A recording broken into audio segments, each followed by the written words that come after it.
All right, guys, welcome back. I am Chef Barry, and we are gonna get cooking on some really delicious food today. So, a little bit about myself again. I am what you would call a community chef, meaning that I cook a lot in the community. I've been doing this for 10 years, just going out, teaching different recipes, showing people how to give their body energy. So, we're gonna continue on that today, which we're gonna do something with bananas. We're gonna use two different types of bananas. We're gonna use bananas that are not quite super ripe. They're just perfect in my opinion. And then we're gonna use some super duper ripe bananas. So, here's the difference in our bananas. This is a ripe banana.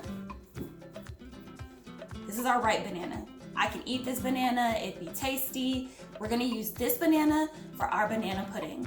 Then I have a super ripe banana, which means that this is going to be super duper sweet. If I wanted to just eat a banana by itself, I would not choose to eat this banana. It's soft, as you can see, the color has changed, but this is great in our banana bread because it's gonna give us some natural sweetener. So this is gonna go into our banana bread that we're gonna start right now. All right, so banana bread. Most of you have probably heard of banana bread or eaten banana bread. I'm gonna show you how simple it is to make at home. So first, I have 2 to 3 ripe bananas, depending on how big they are. This is 2 really large bananas, like this large of a banana. See how it's about 2 of my hands put together? If my banana was a little bit smaller, I would do 3 ripe bananas. Remember, you're looking for the color to change. This means that the sugars are developing inside of your banana. So, have my 2 ripe bananas, and I've mashed my bananas up. This is important because when I put them into the banana bread, I don't want to get chunks of banana. I want to make sure that my banana is nice and smooth. So I'm going to continue to mash up our bananas. And while I do that, let's talk about our other ingredients. So I have some egg, 1 large egg, that I have taken and whisked to make sure that the yolk is broken. The yolk is the yellow part of your egg.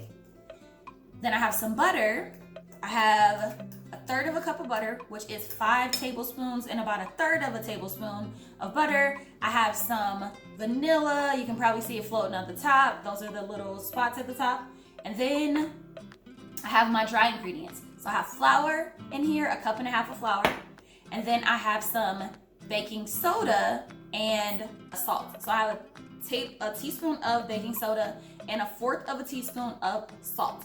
So I'm gonna add that into my dry ingredients, and I'm gonna whisk that around, because once you put your dry ingredients like flour in with your wet ingredients, you wanna be very careful not to over stir it, because that'll give you bread that's more tough. And that's because of gluten. And we'll talk about that a little bit later when we go to stir these two together. So my mashed potatoes, they look pretty good. I'm gonna go ahead and add all of my wet ingredients into the bowl right now. So I have my eggs that are gonna go in, or my egg, 1 large egg. I have my butter and my vanilla that I'm gonna put in. I'm gonna stir this all together. Since I'm done with these 2 containers, what I'm gonna do to make sure that I'm keeping the kitchen as clean as possible, I'm gonna put these into the sink. So that way I can rinse these off and either wash them later or put them into the dishwasher later.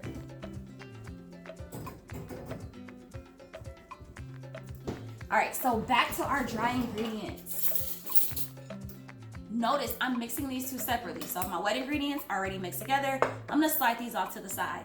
Now I have my dry ingredients that I'm gonna combine together.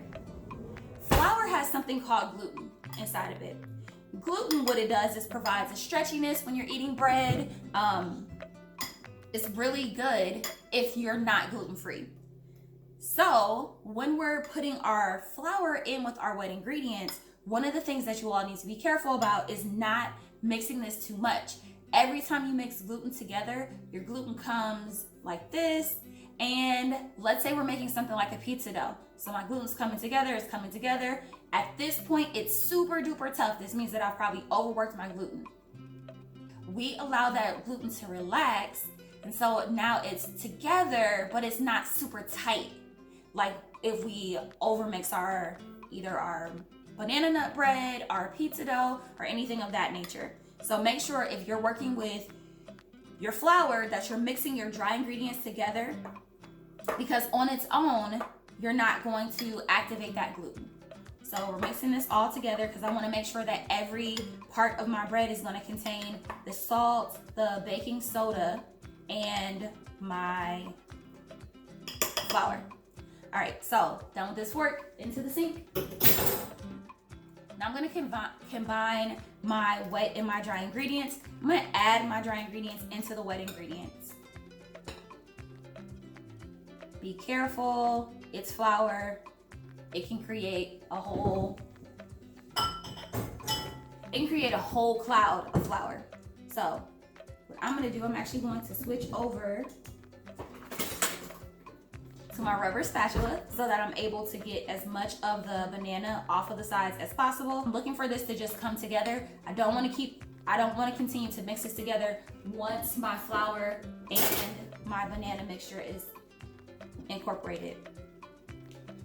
All right, so what I'm gonna do, I'm scraping the sides and I'm pushing everything into the middle. Scraping the sides, pushing everything into the middle. And this is gonna allow me to gently combine the two of these together. Be careful doing this part. Again, you do not want a cloud of flour. You're gonna get some flour in the air, but if you're like me and you're wearing all black, you probably don't want flour all over your clothes, and you probably don't want flour all over your work surface as well. So this dough, as it's coming together, you're gonna notice that it's not gonna be a super runny dough. All right, and I'm gonna stand up because this gives me a little bit more leverage to do this. Remember, getting the bottom of your bowl and the sides of your bowl as well. And you're just looking to make sure that you don't see any pockets of flour any longer. So we're just about done. All right, so let's check. So I'm turning. I don't see any flour. I don't see any flour. Don't see any flour. So we are good to go. What we're gonna do now, I have a pan on standby because again, Mise en Place is having everything ready for when you're ready to go. My oven is preheated, it's on 325 degrees. So I'm gonna spray out our pan and we're gonna put our bread into the oven because it takes about 45 minutes to make.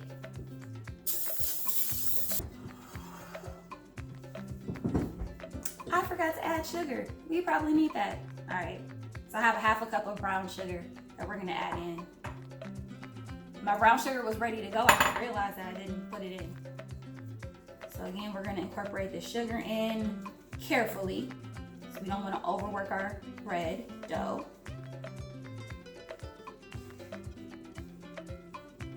Without the sugar, your banana bread would have still come together. It just wouldn't have been as sweet. It would have been like regular bread with a hint of banana. So I use brown sugar, and what I'm looking for is for my bread to come out the same consistency. And again, I don't want to see that sugar in large clumps. That means that when I bite into that, I'm gonna get a large clump of sugar. All right, our color looks to be about the same throughout. So what I'm gonna do now, for real this time, is transfer this into our bowl, our container, into our bread pan.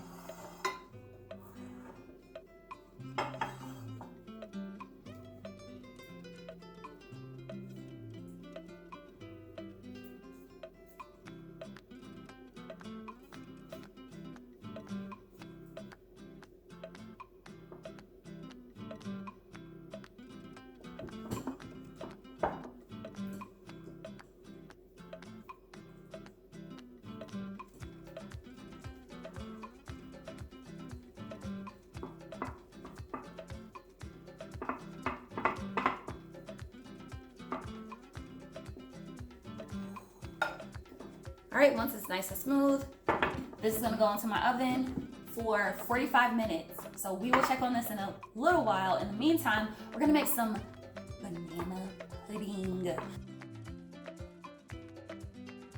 There are two different ways that you can do banana pudding, at least for my household. You can do the instant pudding, or you can make your banana pudding from scratch. So one of the benefits of making banana pudding from scratch is that you have complete control over your ingredients. And like I said before, we want to make sure that we're giving our bodies tons of energy. So we are going to use pre-made crackers. You can use Nilla wafers. You can use animal crackers. I try to use crackers or cookies that are not necessarily super duper heavy with sugar. If you noticed in the previous video when we talked about eating healthfully, and we talked about the food groups that nourish our bodies, that keep us going, that keep us running with energy, we didn't have a food group that had sugars in it. So fruit like bananas, apples, oranges, they do contain a little bit of sugar, natural sugar, but sugar like the white sugar that you may find in your cabinet, brown sugar, that's not necessarily going to be the healthiest for your body. So this dish is going to be considered a treat because we don't have a ton of different items in it outside of just our bananas, which we're going to talk about yellow foods and what they give our bodies in a second. Remember, sugar doesn't fit into our food groups because sugar doesn't necessarily give us the nourishment that our body needs. Sugar is definitely going to give us a boost of energy, but that energy doesn't come with a long sustaining boost for our bodies. So sugar, we're going to do in moderation. This recipe reduces the sugar because we're making it from scratch, so it is going to give us more energy. But remember, be careful with the amount of sugar that you're putting into your body, because it's just empty energy that is not going to sustain your body for the long term. You're going to get a burst of energy, and then you're more likely to crash than if you were getting your sugar from fruits. Okay? So, like I said, our pudding is already done. What we did over medium-low heat, I added in egg yolk, meaning that I took my egg, cracked it, separated the egg whites from the egg yolks, and I added in 3 egg yolks from a large egg into my pan. To that, before it got hot, I also had some milk, I had flour, a little bit of sweetener like I mentioned before. Then I finished this off with some vanilla. And look at that, look at the consistency. So we are in a good place with our pudding. So we're gonna leave this off to the side. I'm actually gonna set it on the other countertop so that I can add our whipped cream in, so I can pull this back over when it's time to assemble our banana pudding cup. I'm so excited. Like I said, banana pudding is definitely a staple for the summertime, for cookouts, but most people don't make their pudding from scratch. So if you guys don't have the ability to make the pudding or the time to make the pudding from scratch, there are alternatives, and I'll make sure that you guys get a recipe for the alternatives as well. Okay, so I have my banana. Now, remember our banana from earlier? It was super duper dark. It was super duper mushy. This banana is firm, so this is good because we're using this in our banana pudding, and I want to make sure that we can actually get a taste of our bananas. So firm banana, still yellow on the outside. Perfect there. Then I have my vanilla wafers. So what I'm gonna do, because I wanna make sure that I have everything prepped out before I go to assemble my banana puddings, is I'm actually going to cut up my banana, put it into a bowl with a little bit of lemon juice, and that's just to preserve the color of my banana. All right, so I have my lemon, and what I'm gonna do with my lemon, I'm actually gonna roll the lemon to release the juice inside of the lemon. So right now it's pretty firm. I'm actually going to roll that lemon, and you can do this on a countertop, or you can do it between your palms. So you're gonna go from the bottom of your palm to the top, and you're just gonna continue to roll that. Again, you can do this on your countertop as well, until your lemon gets pretty squishy. All right, everybody see that? Rolling until it gets squishy, and then when you cut into this, there's gonna be tons of juice that's gonna be released. So I'm gonna cut this in half right now in preparation for when my banana gets cut. I'm gonna cut it in half, and I'm gonna put some of the juice in the bottom of my bowl for the bananas that as they're getting cut, and then we will squeeze the rest of the lemon on top after the bananas get cut. So what acid is gonna do, or limes, lemons, what's that gonna do for our bananas is to stop the oxidation of our banana. Meaning, you can see that our banana's already starting to turn brown because the air is hitting the banana. So the lemon juice is gonna come in and stop the banana from turning brown, or stop that air from affecting the color of our banana. All right, so my banana is peeled. Now I'm gonna use my knife, and remember what we talked about. I am using 3 fingers, and I am going to wrap that around the knife handle. And then I'm gonna use my pointer finger and my thumb to secure my knife. So my thumb is on one side, pointer finger on the other side, and now we're gonna safely cut across our banana. But remember, there's an animal that I need to make sure that I'm replicating, and that's a bear. So I'm gonna do my bear claw, fingertips curled over, thumb tucked in. And this is to make sure that we're not cutting our fingertips. Tip of the knife into the cutting board, and we're just gonna use a seesaw motion to cut through our banana.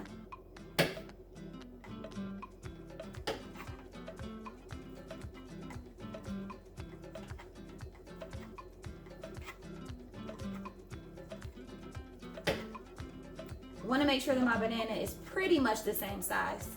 So just be pretty careful, especially once you get to the end of your banana, and that's it.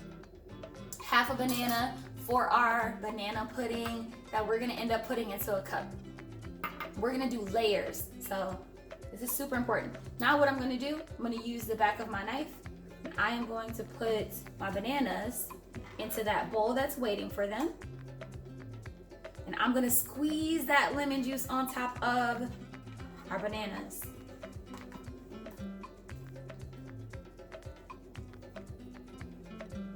You're probably thinking, I don't want my bananas to taste like lemon, but your bananas will not taste like lemon.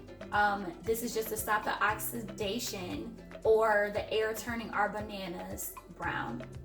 So I'm gonna try to get those bananas all tossed around so that they're all coated in our lemon juice. And then what I like to do, just to make sure, I'll take that lemon that's been squeezed in, and I'm gonna just pop that right on top of some of the bananas. So double coverage. All right, now I have vanilla wafers. Really, banana pudding is kind of like a lot of vanilla and a little bit of banana. So I don't know why we don't call this vanilla pudding, but I digress. All right, so I have my vanilla wafers, and you can do this a couple of ways. You can actually put this into a blender and kind of pulse it a little bit. Pulsing means that you're going to blend for a second or two and stop. Blend for a second and two and stop. You can put this in a Ziploc bag and crush it, or you can leave this in a bowl, and with one hand covering most of your bowl, you can crush it with a spoon or a fork, not a knife, because the cookies are still gonna kind of roll around. So I'm gonna use a spoon. And we're just going to crush our cookies, possibly if they want to cooperate today. I can do it that way, or I can take another container, like my other bowl that I have, and just crunch down on my cookies. So the trick with that is, notice that this was sitting on my cutting board, so it's pretty much a clean surface. So we're gonna crunch down on our cookies using the other bowl that we have. And we are almost done with our cookies being crunched up. You can use solid cookies. I prefer to have them crunched up, just so that I can get as much cookie onto my spoon as possible, and that's just to make sure that I'm getting an even bite with my cookies.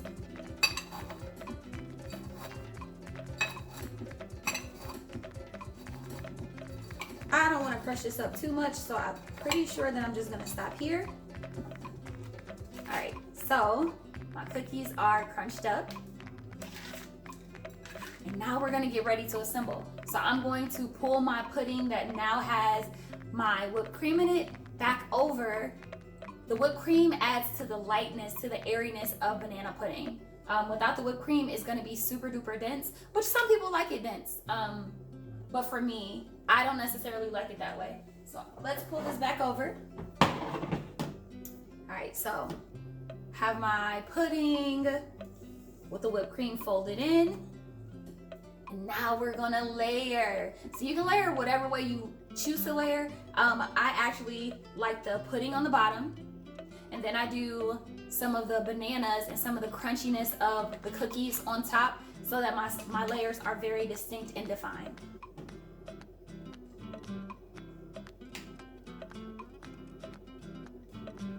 So you guys may notice, but every time that I am pulling my pudding, I'm kind of scraping it off to the side. And that's just to make sure that my bowl stays pretty much clean. I really like a good presentation. So if you were looking to impress someone with your banana pudding, you may want to do the same thing. That's just lifting, making sure that you wipe off as much of your pudding as possible.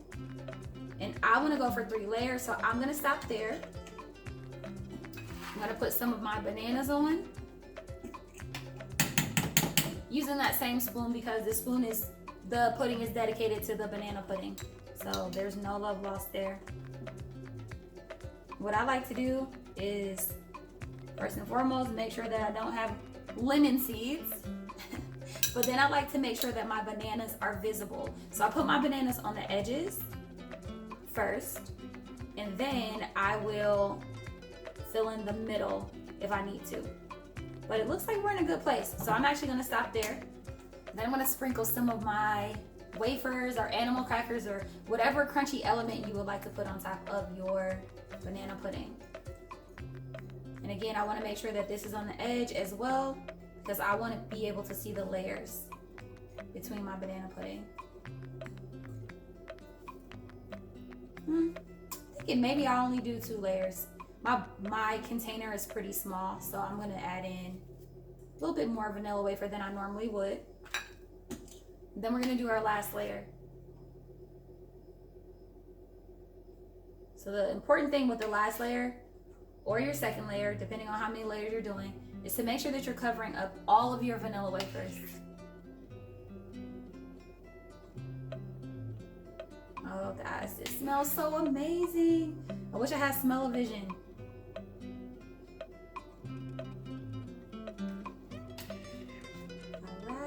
Almost done. Gotta leave some room for those bananas. Okay, so I have a nice layer, nice second layer. You can still see the layer that I have of my bananas and my vanilla wafers. And I am going to use that same spoon again. I'm gonna take my bananas and I'm gonna layer them throughout. Now, believe it or not, there is a good amount of people that they love banana pudding, but they do not like bananas. So for people like that, they actually don't add the bananas. If you are someone that doesn't love bananas, I would advocate you guys just not just leaving the fruit off, but trying another fruit. What's been really, really popular with my students who don't like bananas is strawberries. So if you are able to eat strawberries, that is a good substitute for the bananas in your pudding. It gives it kind of a tropical feel to it.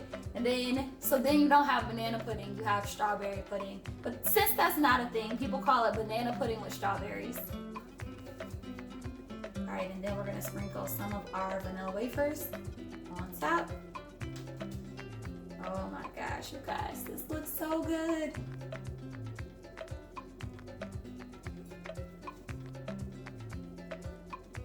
And I like to be super fancy, so I'm actually going to show you guys the design that I did. So as you can still see the bananas on top of our banana pudding.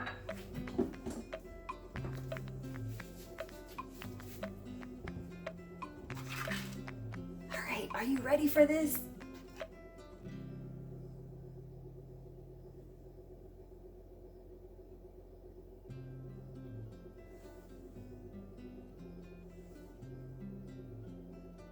Look at that yumminess. creaminess. All right, so I'm gonna grab a spoon and see how it tastes.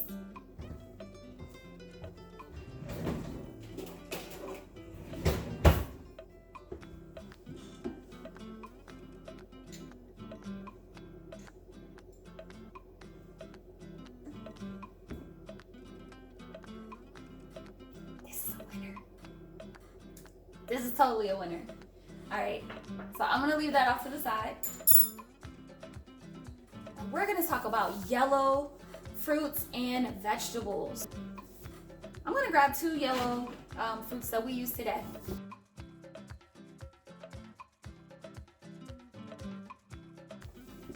All right, so let's talk about yellow and orange fruits and vegetables and some of the things that they're gonna do for you, because our secret ingredient today was a yellow banana and a brownish banana. But when they talk about the color yellow or the color orange, they're talking about the flesh or the inside of whatever it is that you're eating. So some of the common yellow or orange fruits and vegetables, you have carrots, you have yellow and orange bell peppers, you have lemons, which we use today, you have bananas, which we use today, pineapples. The sky's the limit. Anything that's yellow or orange fits into this group of amazing fruits and vegetables. It means that if we're eating something that's yellow or orange, a lot of times we get those fruits and vegetables in the wintertime. And in the wintertime, one thing that we are all trying to fight is not getting a cold. Yellow fruits and vegetables actually give us vitamin C. Anyone heard of oranges or grapefruits? They're yellow or orange in the inside usually. They give us tons of vitamin C and they help to boost up our immune system and help keep those colds away. What about carrots? Carrots are orange on the inside. Yellow and orange fruits and vegetables actually help us with our eyesight. So another really good benefit of yellow and orange fruits and vegetables. All right, so keep those things in mind when you're eating these fruits and vegetables in the future.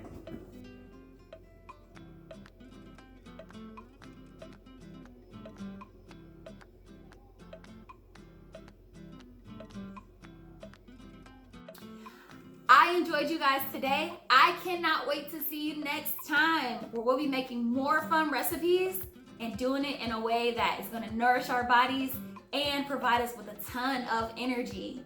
All right, see you guys next time.